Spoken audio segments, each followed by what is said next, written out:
Shalom. Well, we're at the precipice, I guess. 400 years up. Now we're waiting to see what happens. One thing I think we won't see happen is a let up by our enemies in their attempts to destroy us. It just seems to continue to go head first into that disgusting, oblivion-filled future of uncertainty for our people. They're trying to drag us down into that fate. If you've been paying attention recently, and this is all over YouTube, so there's no reason not to have seen this. You have a black gay high school senior male, presumably an Israelite, 17 years old, and that has been crowned homecoming queen. Now, typically, the homecoming queen position is reserved for females. And they have a homecoming king position reserved for the males.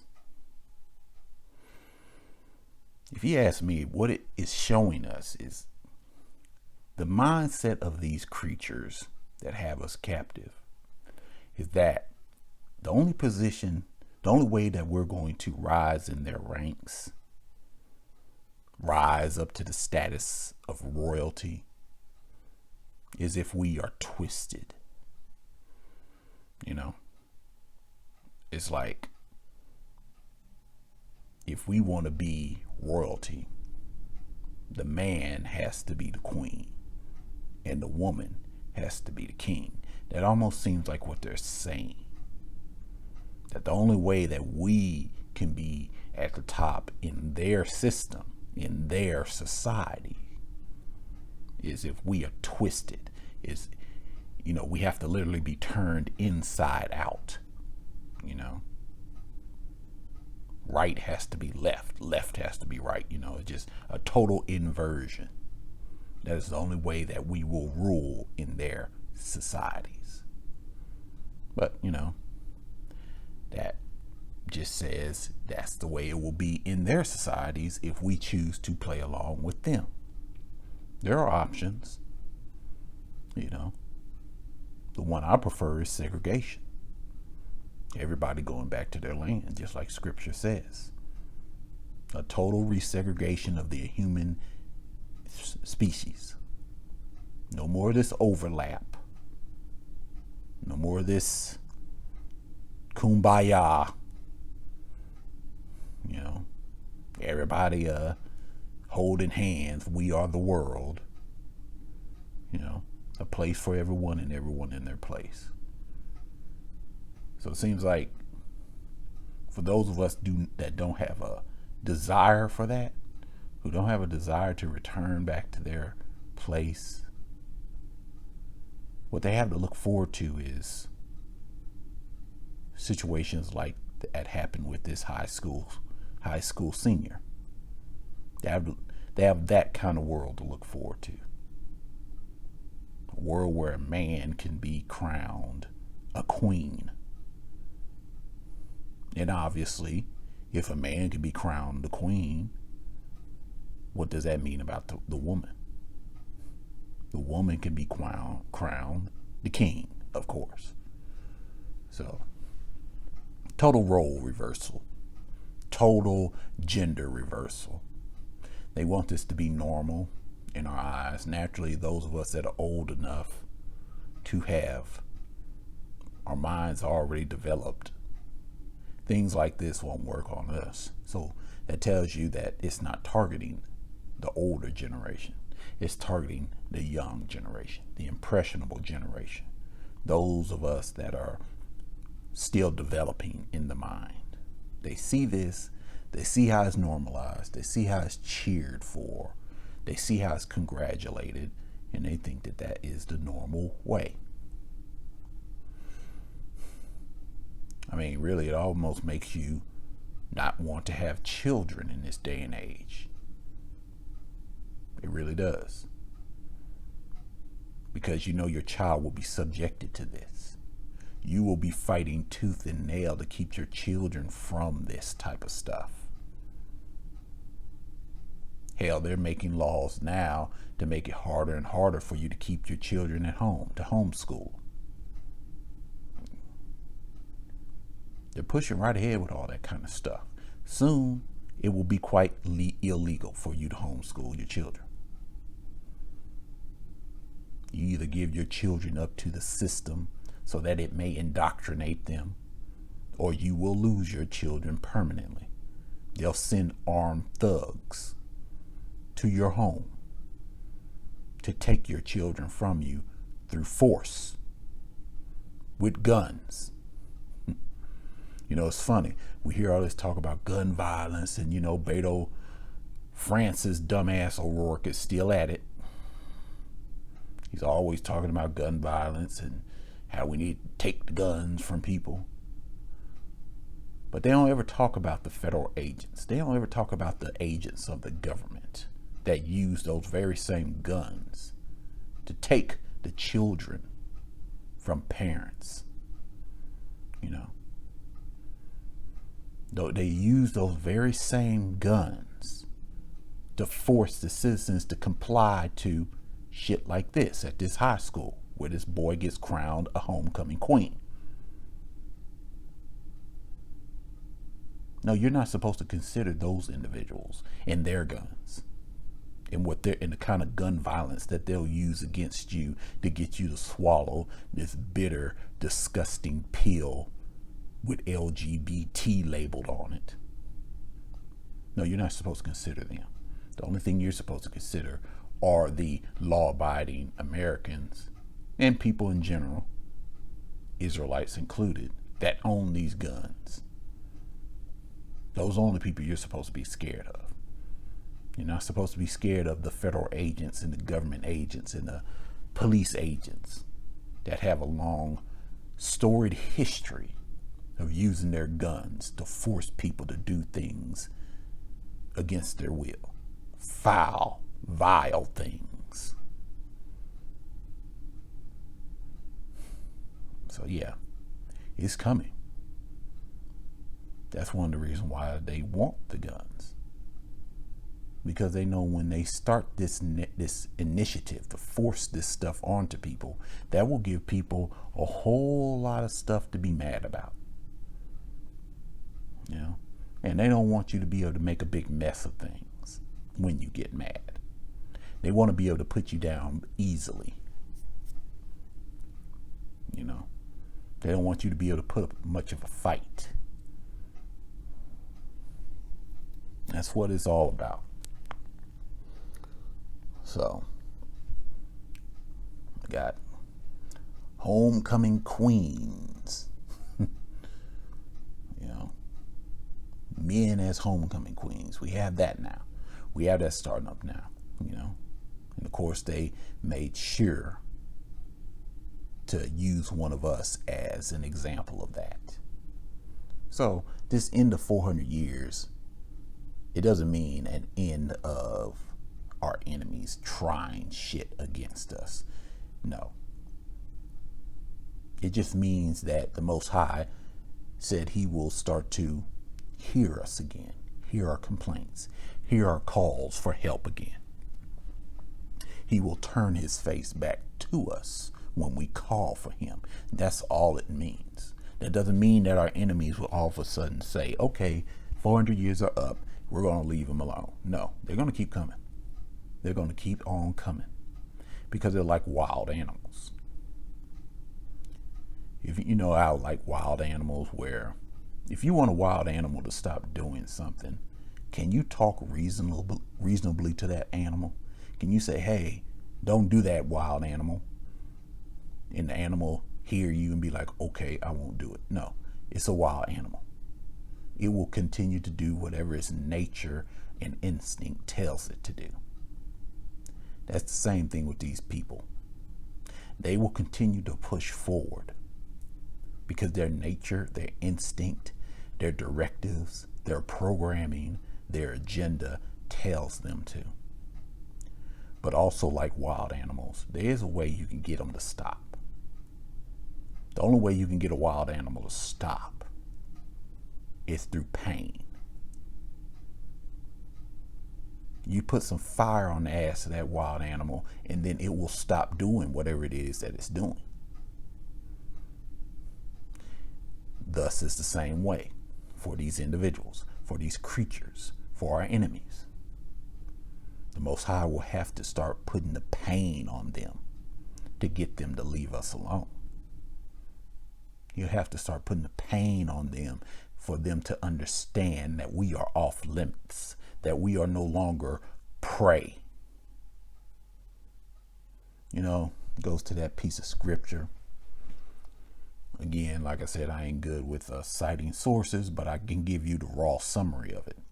And basically it's talking about people where their eyes and their tongues will rot in their mouths while they still stand. Now, what that would look like in real life is obviously a rapid melting process. Individuals where you are melting and decaying so quickly that you don't even have time to fall down. See, that's the kind of stuff that's going to have to happen to our enemies for them to understand that we are off limits. They will have to suffer those type of tragedies, those types of horror when they do things to us, for them to understand that they can no longer do those type of things to us. Yes, it will have to get that extreme because these people are quite literally like wild animals. And they do not understand anything other than pain. No treaties have they truly ever acknowledged. No agreements have they truly ever acknowledged. No laws, even those written by themselves, have they ever truly acknowledged. We are seeing that all over the place. Even with examples for the presidential candidates.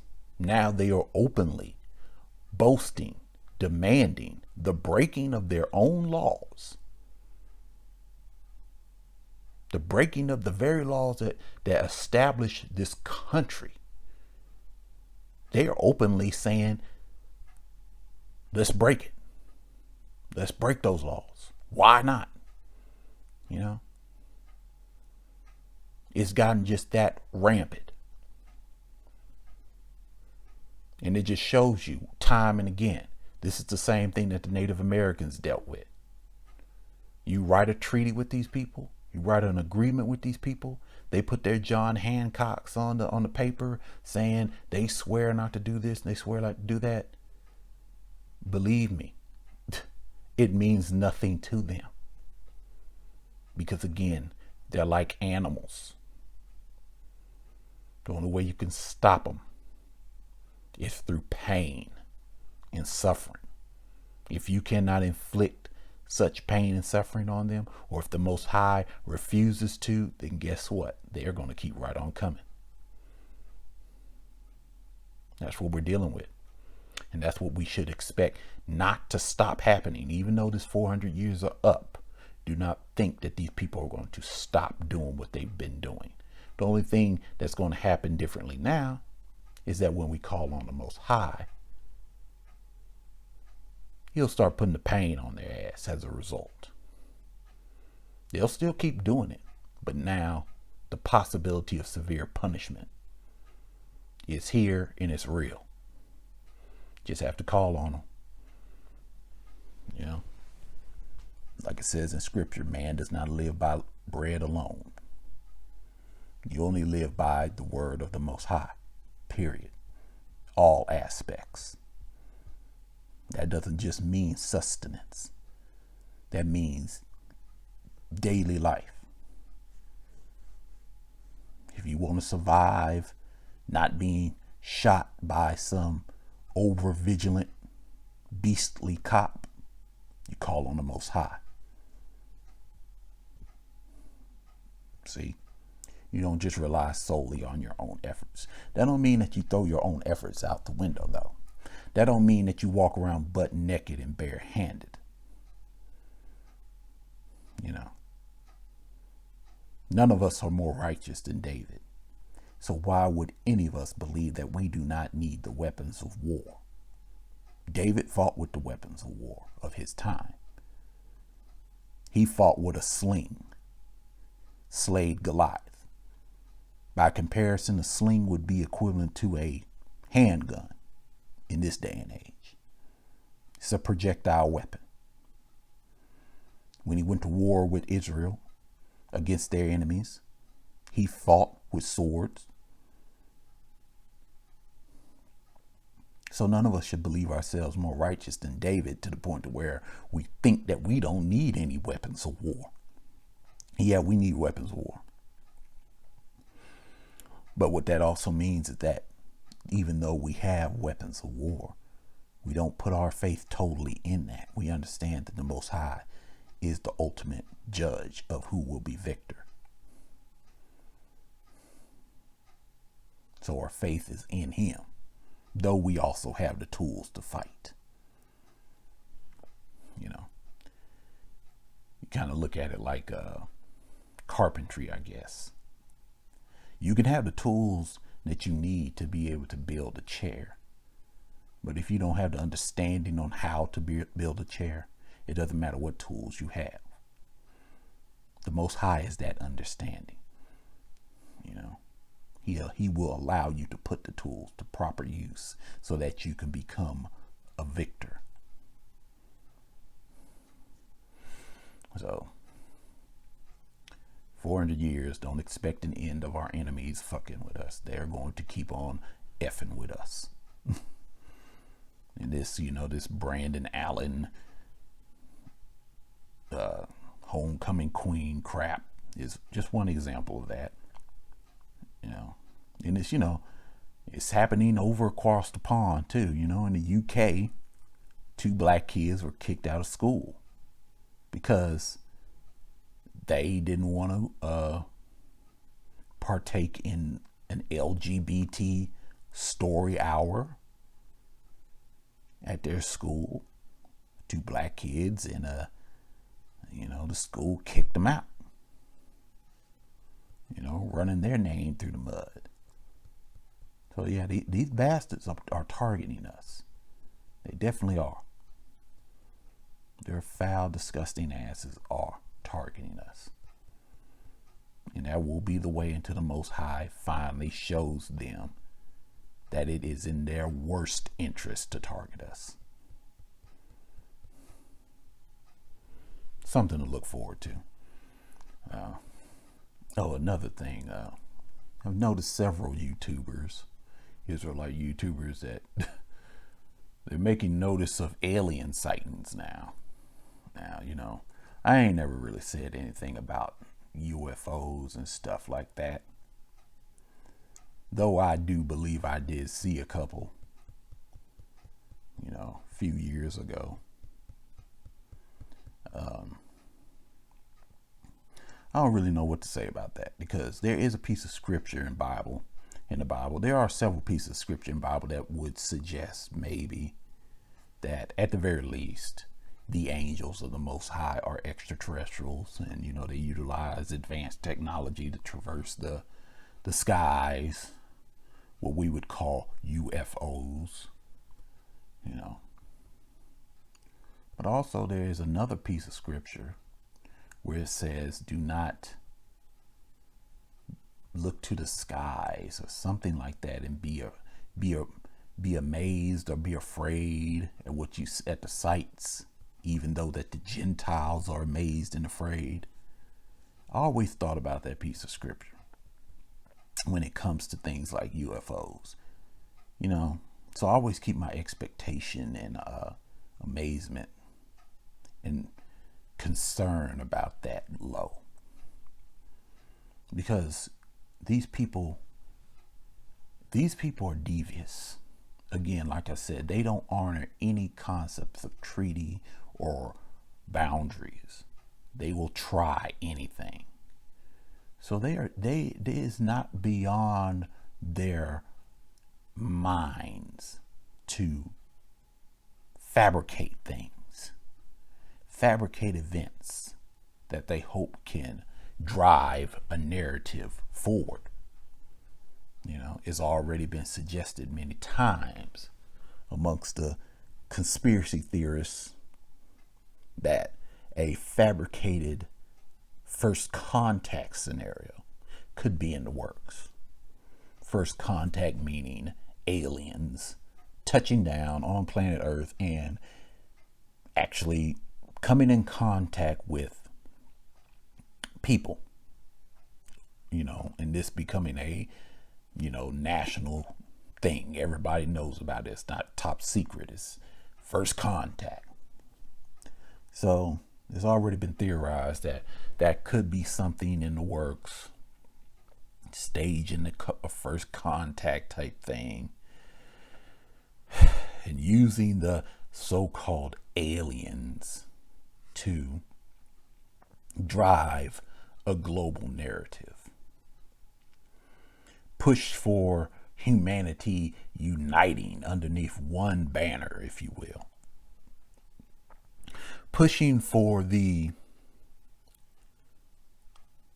global climate change initiatives, if you will. You know, they could use this fabricated event to push forward all of their globalist New World Order UN desires.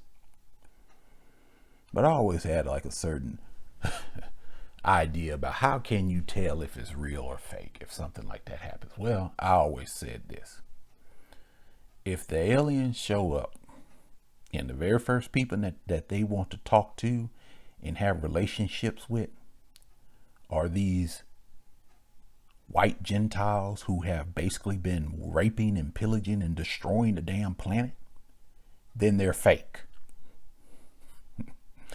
That's how you know they're fake. Because what aliens that have been watching what has been going on this whole time on this planet would want to be in contact with those people? What kind of agreement can you make with such people? Again, these people do not hold to their word.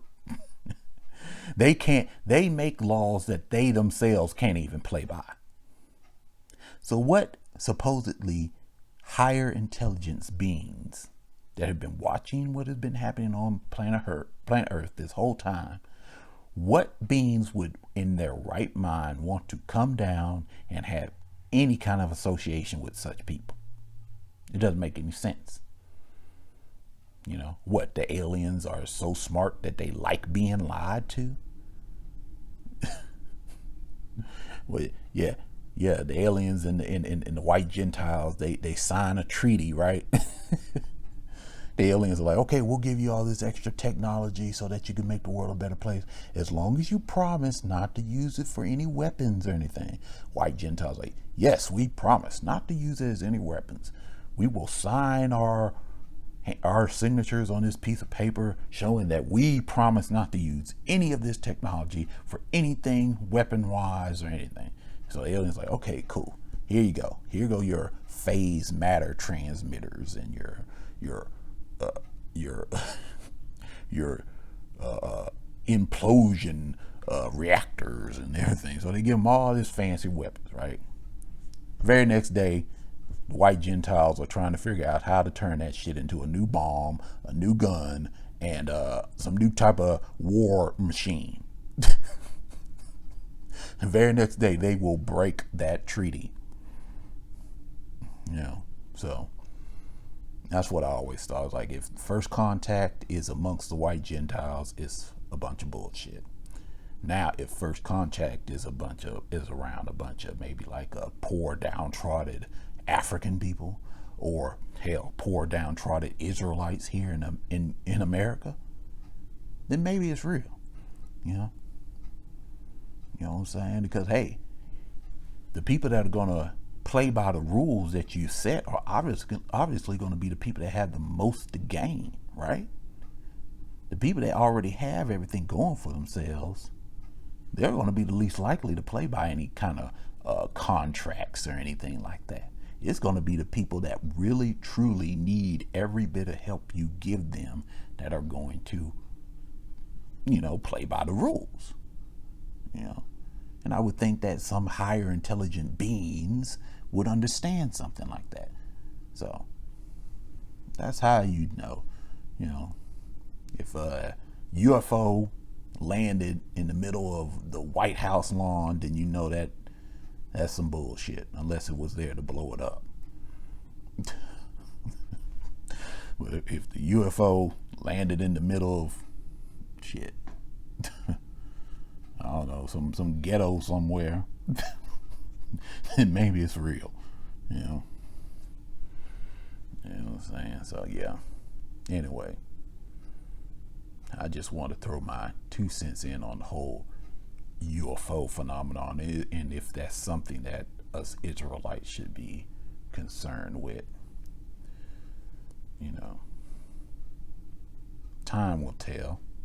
Like I said, scripture does suggest that, yeah, there is something to it, and that it is related to the Most High. But also considering the level of technology that these Gentiles have been able to achieve, they are at the stage where they can, fake stuff. They can fake some stuff. So it could be that aliens are real and that they are the angels of the Most High and everything like that, but also these Gentiles have the technology to fake stuff like that. And it's, they might decide to pull the trigger on their fakery. So that'd be a messy situation because, according to scripture, yes, aliens are real, but how do you know if those aliens are the real aliens? How do you know it's not just some Gentiles flying around in some new tech that they done came up with so that they can trick your ass once again? Yeah. Just goes to show, like I said, they're like animals. And the only way we're going to get them to quit is when the Most High finally says enough. And he puts the pain on them. That's when they'll stop. And that's when we won't have to worry about being deceived anymore. Take a lot of mystery out of life then. It'll be a good thing. Shalom.